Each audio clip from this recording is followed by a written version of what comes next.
ভারতের প্রত্যাঘাত নিহত জৈশ প্রধান মাসুদ আজহারের বোন সহ পরিবারের 10 জন। অনেকেরই মনে প্রশ্ন, কেন বাহওয়ালপুর শহরকেই বেছে নিল ভারতীয় বাহিনী? বাহওয়ালপুর শহরের সন্ত্রাসবাদী সংগঠন জৈশের শক্ত ঘাঁটি বলে দাবি করা হয়। একের পর এক ক্ষেপণাস্ত্র আকাশ থেকে আছড়ে পড়ে পাকিস্তান এবং পাক অধিকৃত কাশ্মীরের বেশ কয়েকটি জঙ্গি ঘাঁটিতে। মুহূর্তে গুড়িয়ে যায় সেই সব জঙ্গি ঘাঁটি। ভারত এই অভিযানের নাম দিয়েছে অপারেশন সিন্দুর, যার অন্যতম নিশানা ছিল বাহওয়ালপুর শহর। পাকিস্তানও এই হামলার কথা স্বীকার করেছে। সেই হামলাতেই প্রাণ হারালেন জৈশ-ই মোহাম্মদ জেইএম এর প্রধান, জৈশের প্রতিষ্ঠাতা মৌলানা মাসুদ আজহারের পরিবারের 10 জন। বিভিন্ন সংবাদ মাধ্যম সূত্রে খবর, নিহতদের মধ্যে রয়েছেন মাসুদের বোন এবং ভগ্নিপতিও। বাহওয়ালপুর শহরে এই সন্ত্রাসবাদী সংগঠন জৈশের শক্ত ঘাঁটি বলে দাবি করা হয়।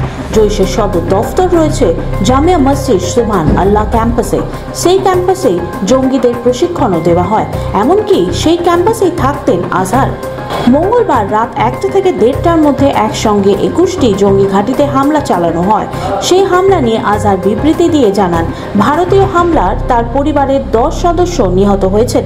তিনি এও জানান, তার কোনো আফসোস বা অনুশোচনা নেই। তবে বিভিন্ন পাকিস্তানি গণমাধ্যমে দাবি করা হয়েছে 10 জন নয়, ওই ঘাঁটিতে থাকা আজহার ঘনিষ্ঠ 14 জনের মৃত্যু হয়। অনেকের মনে প্রশ্ন, এই হামলায় কি আজহারও নিহত?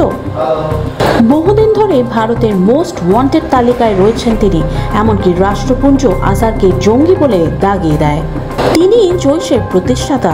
2002 সালে সরকারিভাবে জৈশ-ই মোহাম্মদ নিষিদ্ধ ঘোষণা করা হয়েছিল, কিন্তু অভিযোগ তা কেবল খাতায় কলমে। পাকিস্তানের এই ক্যাম্পাসে বসে বিনা বাধায় কাজ করত জৈশ জঙ্গিরা।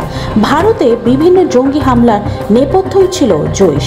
2001 সালে দিল্লিতে সংসদে হামলা হোক, বা 2016 সালে পাঠানকোটের বিমান ঘাঁটি, কিংবা 2019 সালে পুলওয়ামা হামলা, এমন নানা জঙ্গি হামলা চালিয়েছিল জৈশ। 2001 সালের সংসদ হামলার পর থেকেই আজহার অন্তরালে চলে যান। তবে 2024 সালের শেষের দিকে বাহওয়ালপুরে আবার তাকে দেখা দিয়েছিল।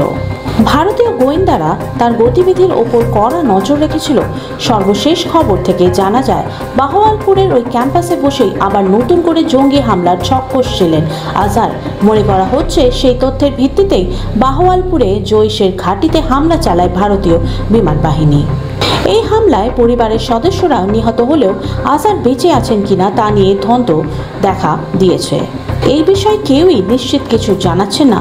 শুধু বাহওয়ালপুর শহরের জৈশ ঘাঁটিতেই নয়, পাক অধিকৃত কাশ্মীরের কোটলিতেও হামলা চালায় ভারতীয় বিমান বাহিনী। সেই হামলায় নিহত হন লস্কর-ই-তৈয়বার ধর্মীয় প্রচারক মোহাম্মদ ইকবালও।